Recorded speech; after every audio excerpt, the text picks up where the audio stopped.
Hello friend, class 7 এর আগের ক্লাসে আমরা পৃথিবীর নদী অধ্যায়ের সপ্তম শ্রেণীর নদী অধ্যায় পড়ছিলাম। সেই নদী অধ্যায়ের আমরা নদীর সংজ্ঞা, নদীর উৎপত্তি, নদীর উৎস, নদীর মোহনা, শাখা নদী, নদী অববাহিকা ইত্যাদি সম্পর্কে পড়েছিলাম। আজকে আমরা নদীর অন্যান্য অংশগুলো নিয়ে একটু আলোচনা করব।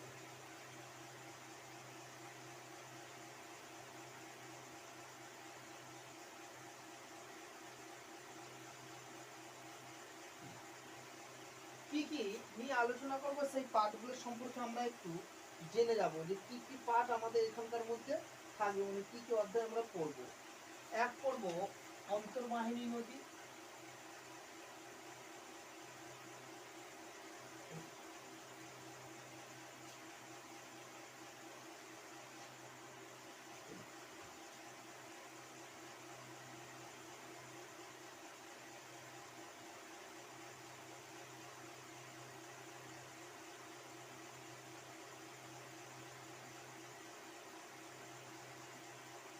অন্তর্বাহিনী নদী। 2 নম্বর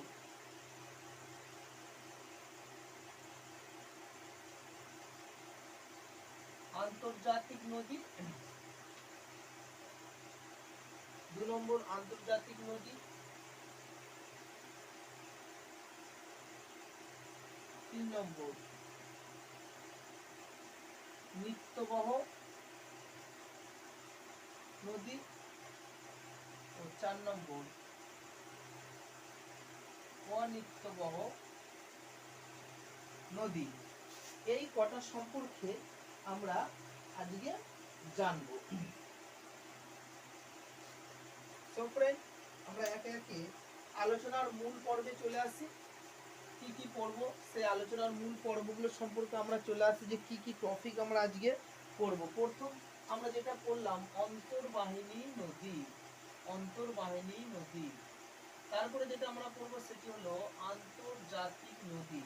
তারপর যেটা পড়ব সেটি হলো নিত্যবহ নদী, এবং 4 নম্বর যেটা পড়ব সেটি হলো অনিত্যবহ নদী। তাহলে এই গেল আমাদের টপিক, যে এইগুলো আজকে আমাদের আজকের পাঠ, অর্থাৎ এইগুলো সম্পর্কে আমরা পড়ব। প্রথমে আসা যাক, যেটা সম্পর্কে পড়ব সেটি হলো অন্তর্বাহিনী নদী। অন্তর্বাহিনী নদী 1 নম্বর অন্তর্বাহিনী নদী।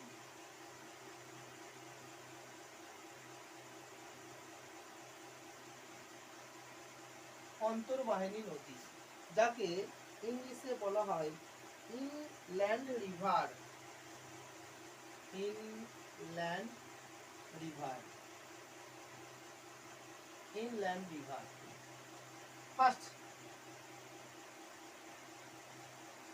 সংজ্ঞা। অন্তর্বাহিনী নদীর সংজ্ঞা এবং ধারণা কি বলা হয়েছে? অন্তর্বাহিনী নদী অর্থাৎ আমরা নদী মানে জানি, নদী নির্দিষ্ট কোনো উৎপত্তি স্থান নেই যেখানে কিছু উৎপত্তি হতে পারে, তবে উচ্চ পার্বত্য অঞ্চল এবং মালভূমি অঞ্চলে উঁচু স্থানে বেশি উৎপত্তি লাভ করে।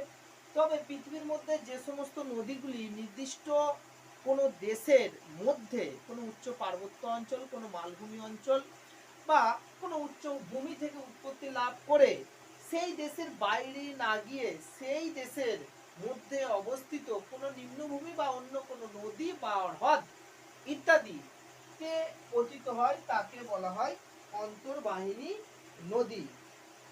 অর্থাৎ যে সব নদীগুলি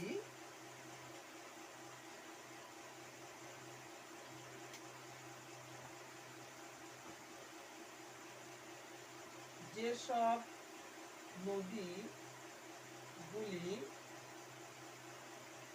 দেশের মধ্যে অবস্থিত কোনো উচ্চভূমি, এই উচ্চভূমিটা এই উচ্চভূমিটা হতে পারে উচ্চ পার্বত্য অঞ্চল বা উচ্চ মালভূমি ইত্যাদি, কোনো উচ্চভূমি থেকে উৎপত্তি লাভ করে সেই দেশের বাইরে প্রবাহিত না হয়ে প্রবাহিত বা পতিত না হয়ে দেশের মধ্যেই অবস্থিত কোনো নদী বা নিম্নভূমি বা হ্রদ বা জলাশয় ইত্যাদিতে পতিত হয় তাদের অন্তর্বাহিনী নদী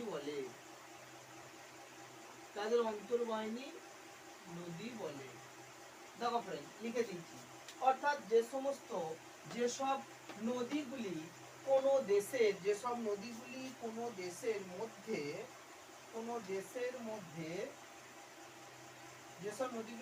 দেশের মধ্যে অবস্থিত কোনো উচ্চভূমি থেকে উৎপত্তি লাভ করে, সে উচ্চভূমিতে অনেক কিছু হতে পারে, সে উচ্চভূমি থেকে উৎপত্তি লাভ করে সেই দেশের বাইরে প্রবাহিত বা পতিত না হয়ে দেশের মধ্যেই অবস্থিত কোনো নদী বা কোনো নিম্নভূমি বা কোনো হ্রদ বা জলাশয় ইত্যাদিতে পতিত হয়, তাদের অন্তর্বাহিনী নদী বলা হয়। এবার আমরা জানবো উদাহরণ কি, অন্তর্বাহিনী নদীর উদাহরণ কি। যেমন ভারতের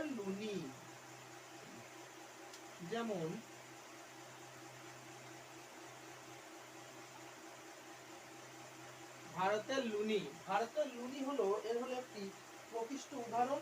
রাশিয়ার আমুদরিয়া,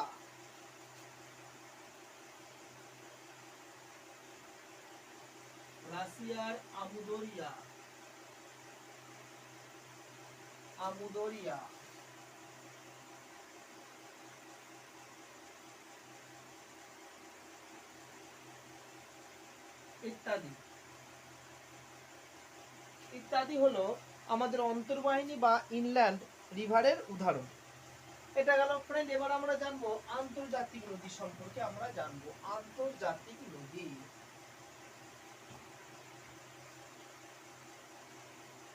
আন্তর্জাতিক নদী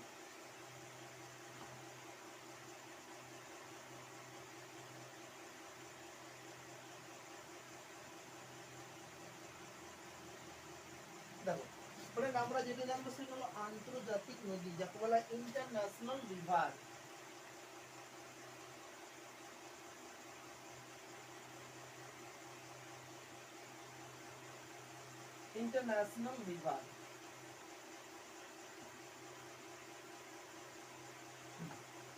আন্তর্জাতিক নদী বা ইন্টারন্যাশনাল রিভার সম্পর্কে আমরা জানবো সংজ্ঞা।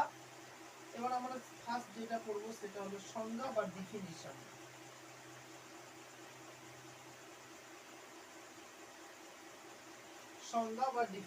কি হতে পারে ইন্টারন্যাশনাল রিভার? তবে ইন্টারন্যাশনাল রিভার কি? যে সমস্ত নদীগুলো কোনো একটি দেশের বৃহৎ কোনো উচ্চভূমি বা উচ্চ পার্বত্য অঞ্চল বা মালভূমি অঞ্চল থেকে উৎপত্তি লাভ করে সেই দেশের বাইরে অবস্থিত কোনো সাগর, মহাসাগর ইত্যাদিতে পতিত হয়, তাকে বলা হয় আন্তর্জাতিক নদী। অর্থাৎ যে সমস্ত নদী কোনো দেশের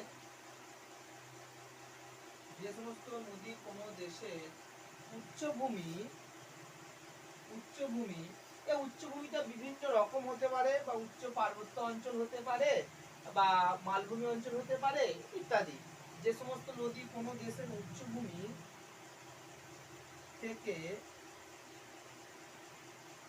উৎপত্তি লাভ করে একাধিক দেশের উপর দিয়ে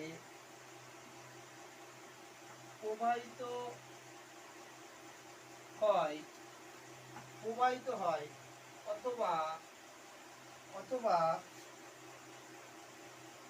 সেই দেশের বাইরে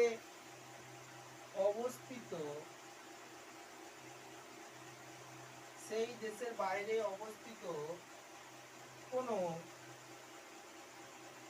সাগর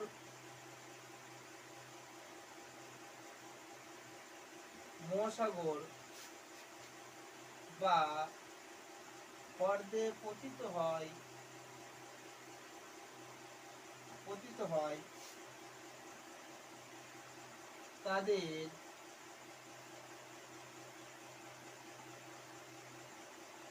আন্তর্জাতিক নদী বলে। দেখো ফ্রেন্ড, বলা হয়েছে কি আন্তর্জাতিক নদী কি, অর্থাৎ আন্তর্জাতিক নদী মানে ইন্টারন্যাশনাল ব্যাপার, অর্থাৎ যে সমস্ত নদী একটা দেশের উপর দিয়ে প্রবাহিত না হয়ে একের বেশি বা একাধিক দেশের উপর দিয়ে প্রবাহিত হয় তাগুলো আন্তর্জাতিক নদী। এবার যদি ভাষাগত প্রয়োগে লেখা যায় বিভিন্ন রকম হতে পারে, বা অন্যভাবে বলা যায় যে সমস্ত নদী কোনো একটি দেশের উচ্চভূমি ও পার্বত্য অঞ্চল থেকে উৎস লাভ করে সেই দেশের বাইরে অবস্থিত কোনো সাগর বা মহাসাগরে পতিত হয় তাকে বলে আন্তর্জাতিক নদী। এই কারণে দুটো ডেফিনিশন লিখে দিয়েছি ফ্রেন্ড, যে সমস্ত নদী কোনো দেশের উচ্চভূমি থেকে উৎপত্তি লাভ করে একাধিক দেশের উপর দিয়ে প্রবাহিত হয় অথবা সেই দেশের বাইরে অবস্থিত কোনো সাগর মহাসাগর বা হ্রদে পতিত হয় তাদের আন্তর্জাতিক নদী বলে। এবার ফ্রেন্ড আমরা আসবো উদাহরণ। আন্তর্জাতিক নদীর উদাহরণ অনেক আছে। আমরা জানি পৃথিবীর দীর্ঘতম নদীটির নাম হলো নাইল, তারপরে পৃথিবীর আরো বৃহত্তম নদী হলো আমাজন। এইগুলো হলো পৃথিবীর আন্তর্জাতিক নদী। আমরা একটু লিখে নিই, নাইল রিভার, আমাজন,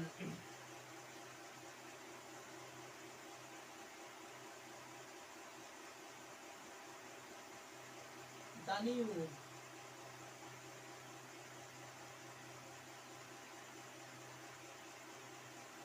ভলগা। এছাড়া আরো অন্যান্য বিভিন্ন নদী আছে যারা আন্তর্জাতিক নদী।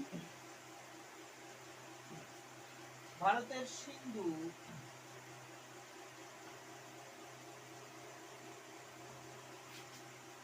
উদাহরণ দিয়ে দেখা যায় ইউরোপের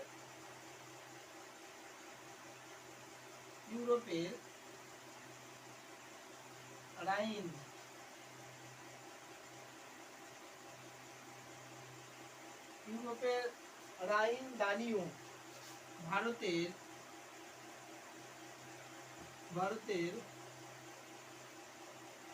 সিন্ধু, ব্রহ্মপুত্র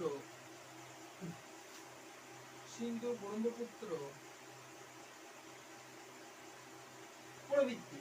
দেখো ফ্রেন্ড, আন্তর্জাতিক নদী সম্পর্কে আমরা জানলাম যে নীল, আমাজন, ইউরোপের দানিউব, নীল আমাজন নদী, ইউরোপের রাইন নদী, দানিউব নদী, ইউরোপের ভারতের সিন্ধু, ব্রহ্মপুত্র, এগুলি হলো আন্তর্জাতিক নদীর উদাহরণ। এবার ফ্রেন্ড আমরা আসবো নিত্যবহ নদী সম্পর্কে।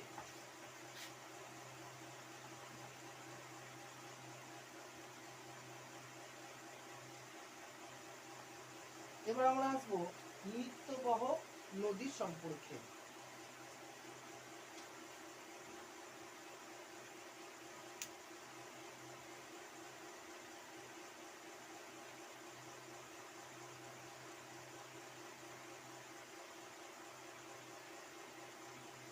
দেখো নিত্যবহ নদী যাকে বলা হয় পিরিনিয়াল রিভার, যাকে নিত্যবহ নদী যাকে বলা হয় পিরিনিয়াল রিভার।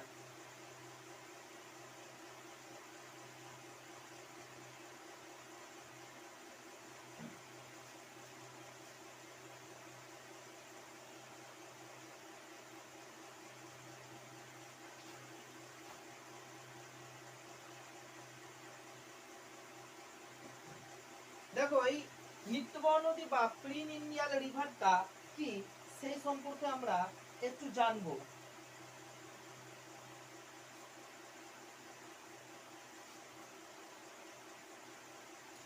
সংজ্ঞা।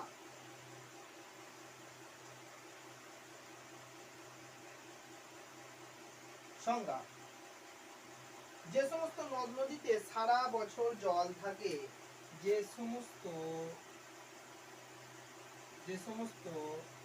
নদ নদী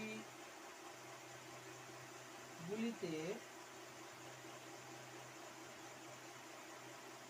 সারা বছর জল থাকে তাদের নিত্যবহ নদী বলে। তাদের নিত্যবহ নদী বলে। উদাহরণ দেওয়া যাক যে নিত্যবহ নদীগুলো কোনগুলি। নিত্যবহ নদী কি ফ্রেন্ড, অর্থাৎ যে সমস্ত নদীগুলোতে সারা বছর জল থাকে তাদের বলা হয় নিত্যবহ নদী। যেমন ভারতের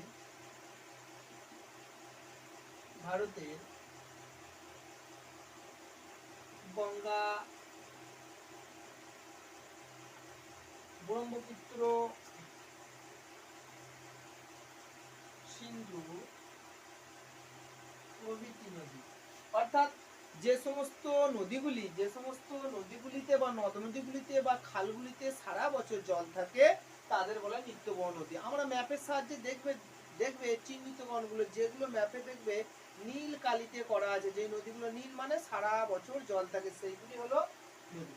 মানচিত্রের চিহ্নিতকরণ কি, নীল কালার দিয়ে চিহ্নিতকরণ কিভাবে চিহ্নিত হবে।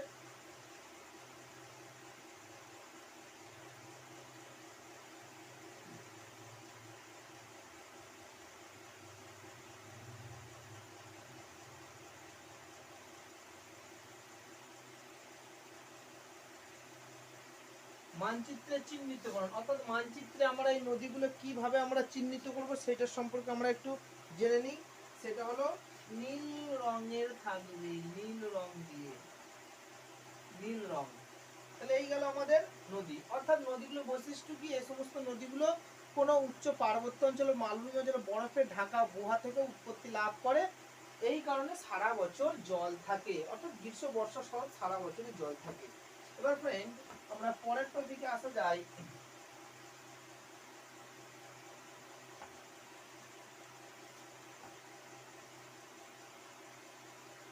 পরের টপিকে আসা যাক অনিত্যবহ নদী। অনিত্যবহ নদী, অনিত্যবহ নদী যাকে বলা হয় নন প্রিনিনিয়াল রিভার, নন প্রিনিনিয়াল রিভার, অনিত্যবহ নদী। সংজ্ঞা। সংজ্ঞা, তাহলে এটা কি হবে, উল্টো হবে, অর্থাৎ যে সমস্ত নদ নদী বা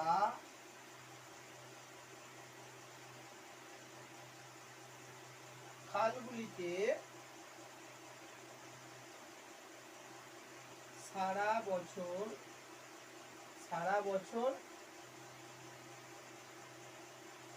জল থাকে না, শুধুমাত্র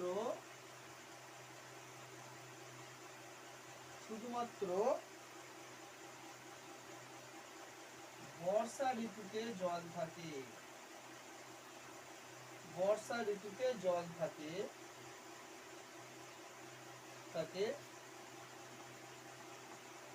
তাদের বলে অনিত্যবহ নদী।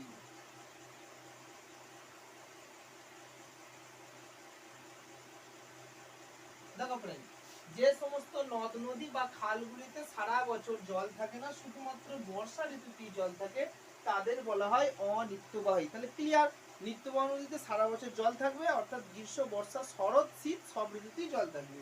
আর অনিত্যবাহ নদীতে যে বছরে সারা বছর জল থাকে না, শুধুমাত্র বর্ষা ঋতুতে জল থাকে তাদের বলা হয় অনিত্যবহ নদী। এবার আসবো আমাদের উদাহরণ।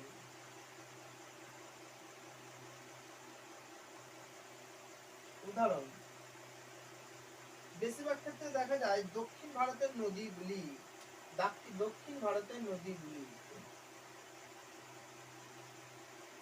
দক্ষিণ ভারতের নদীগুলি অর্থাৎ যেমন দেখা যায় জল দেখা যায় অনেক সময় দক্ষিণ ভারতের যেগুলো মালভূমি পাহাড়ি অঞ্চলগুলোতে, সেগুলোতে অনিত্যবহ লক্ষ্য করা যায় বর্ষা ঋতুতে জল পাওয়া যায়। যেমন আমাদের দেখা যায়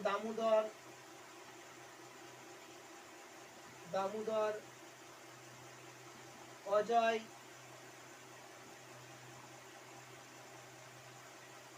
ময়ূরাক্ষী, এগুলো সব পশ্চিমবঙ্গের নদী। এবং তার সাথে ভারতের দক্ষিণের নদীগুলি, দক্ষিণ ভারতের নদীগুলোতে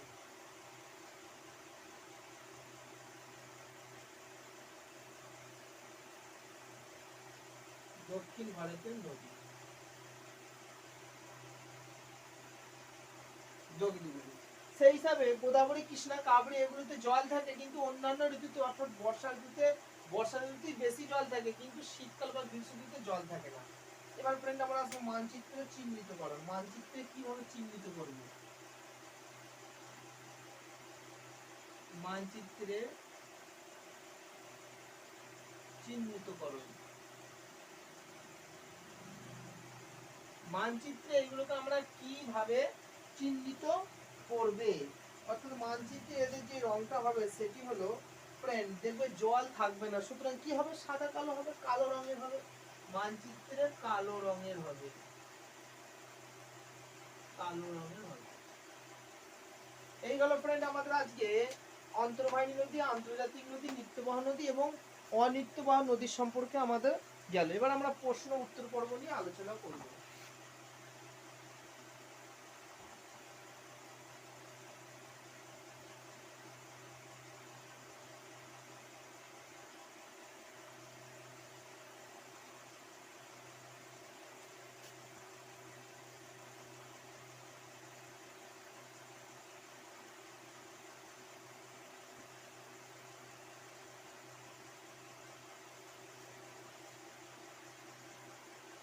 1 নম্বর কোশ্চেন,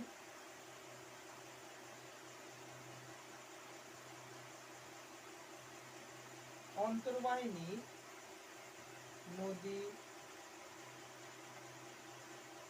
কাকে বলে? উদাহরণ দাও।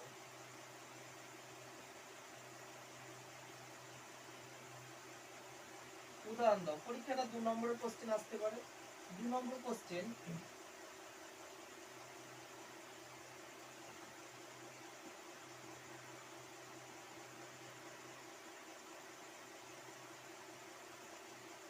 আন্তর্জাতিক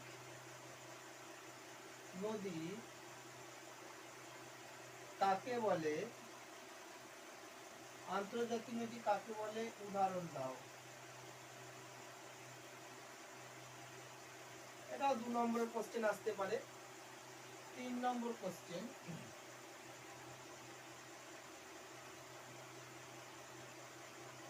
নিত্যবহ নদী কাকে বলে?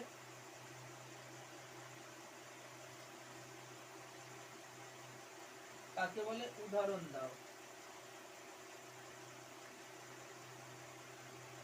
উদাহরণ দাও। 4 নম্বর কোশ্চেন, অনিত্যবহ নদী কাকে বলে?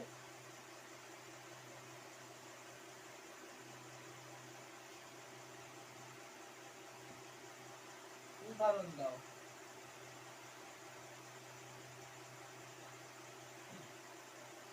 5 নম্বর কোশ্চেন,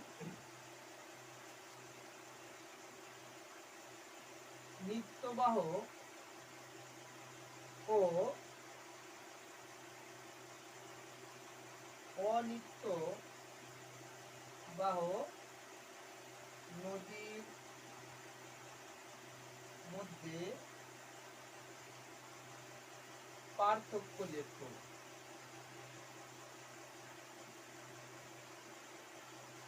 নিত্যবাহ অনিত্যবাহ নদীর মধ্যে পার্থক্য লেখো।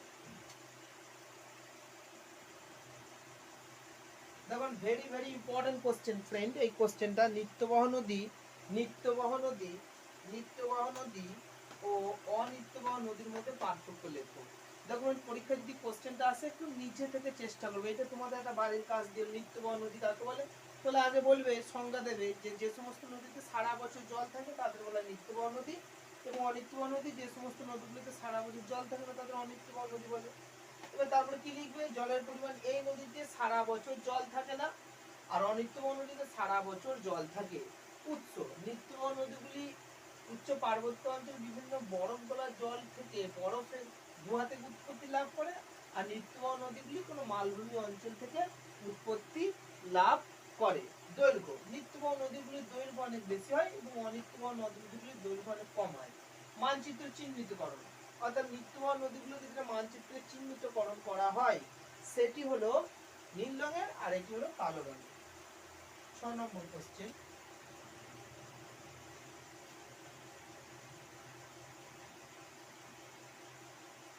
ভারতের লুনি, ভারতের লুনি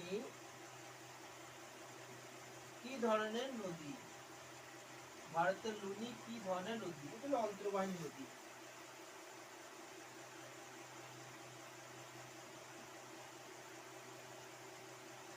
রাশিয়ার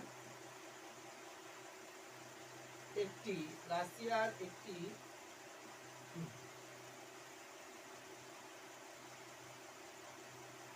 অন্তর্বাহিনী নদীর নাম লেখো।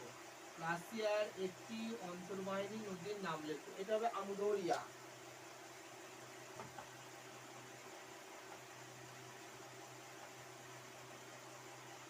8 নম্বর কোশ্চেন। 8 নম্বর কোশ্চেন।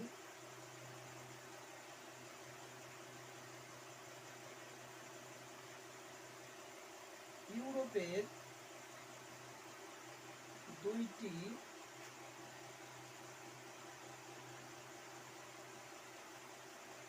আন্তর্জাতিক নদীর নাম লেখো। ইউরোপের দুটি আন্তর্জাতিক নদীর নাম লেখো। 9 নম্বর কোশ্চেন।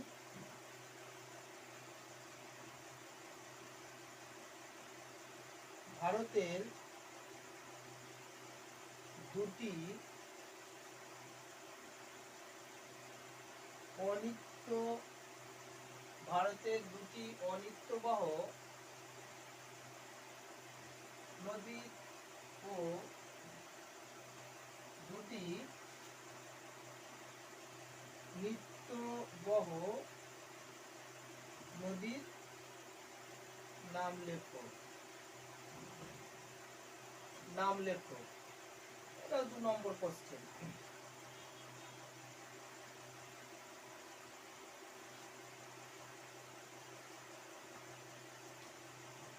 10 নম্বর। গঙ্গা কি ধরনের নদী? উত্তরটা হবে গঙ্গা কি ধরনের নদী? উত্তরটা হবে গঙ্গা নিত্যবহ নদী।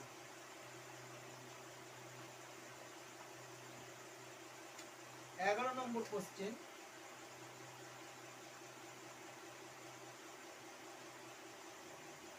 দামোদর কি ধরনের নদী? দামোদর কি ধরনের নদী?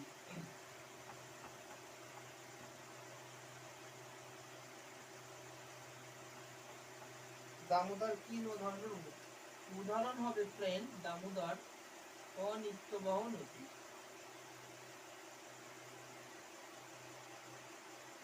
দামোদর অনিত্যবহ নদী। 12 নম্বর।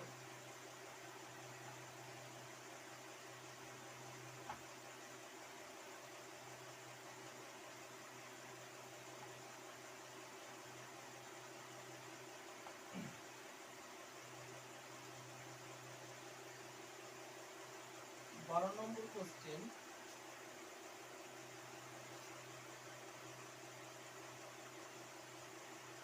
দুটি অন্তর্বাহিনী ও দুটি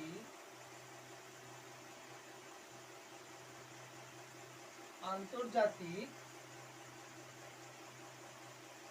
নদীর নাম লেখো। 2 নম্বর কোশ্চেন, দুটি অন্তর্বাহিনী ও দুটি আন্তর্জাতিক নদীর নাম লেখো। 13 নম্বর, নিত্যবহ ও অনিত্যবহ নদীর বৈশিষ্ট্য লেখো।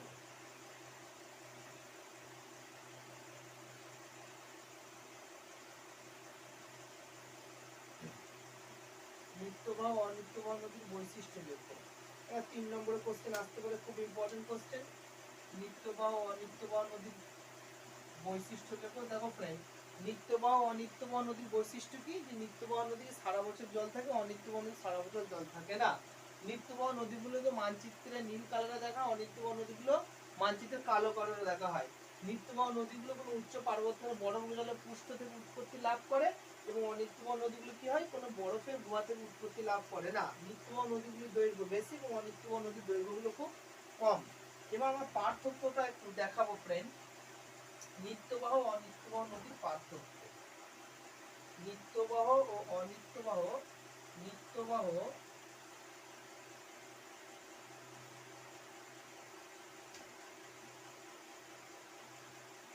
নিত্যবহ ও অনিত্যবহ নদীর পার্থক্য। নিত্যবহ ও অনিত্যবহ নদী, নিত্যবহ অনিত্যবহ নদীর পার্থক্যটা ফ্রেন্ড আমরা একটু ছকের সাহায্যে দেখাবো কিভাবে হবে। কি হবে? 1 নম্বর হবে বিষয়, পার্থক্যের বিষয়।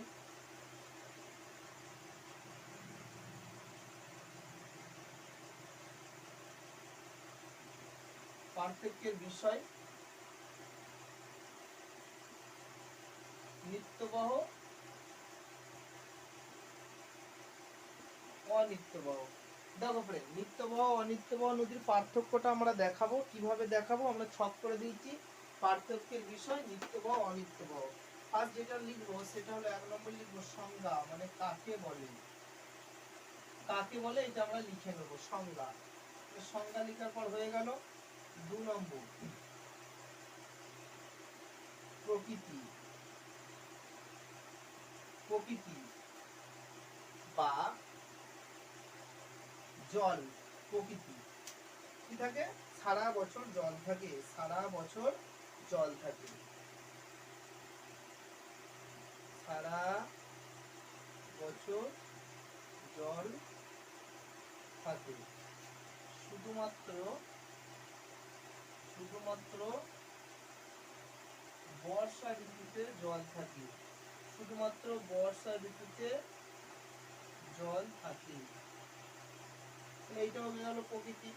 এটা হলো সারা বছর জল থাকে, শুধুমাত্র বর্ষা ঋতুতে জল থাকে। 3 নম্বর, দৈর্ঘ্য।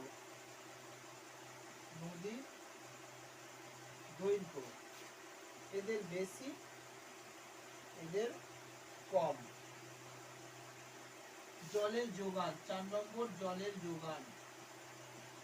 জলের যোগান, জলের যোগান। 4 নম্বর, জলের যোগান। কোথা থেকে জলটা পাওয়া যায়? বরফ গলা জলে পুষ্ট। বরফ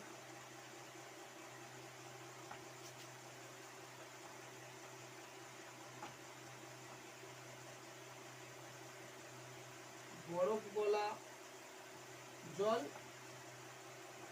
ও বৃষ্টির জল, ও বৃষ্টির জল। এক্ষেত্রে কি হবে? জলের যোগানটা শুধুমাত্র বৃষ্টির জল, শুধুমাত্র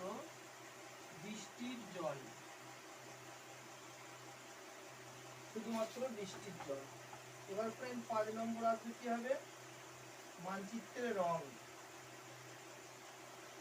মানচিত্রে রং, মানচিত্রে কি দেখা যায়, এটা নীল রং আর এটা